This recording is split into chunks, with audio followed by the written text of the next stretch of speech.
ने हाँ जी ओ जी ये जो ना थोड़ी देर किथे सुनेगा यूट्यूब ते ओ किथे खैर हो क्यों नहीं है नीले च रंग लाल च रंग देंगे मोबाइल विच किथे किथे जाना मैं पूरी दुनिया च ये गर्म हो रहा है जी बिल्कुल पैप गर्म होएगा उसके बाद गर्म होने के बाद ये नरम हो जाएगा बिल्कुल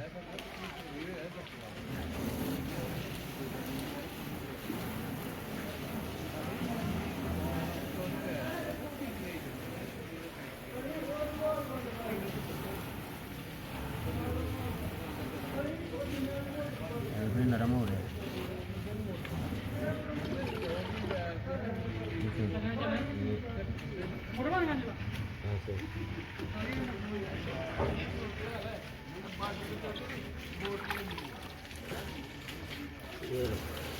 ये बन चुका है ठीक हो इंजेक्टर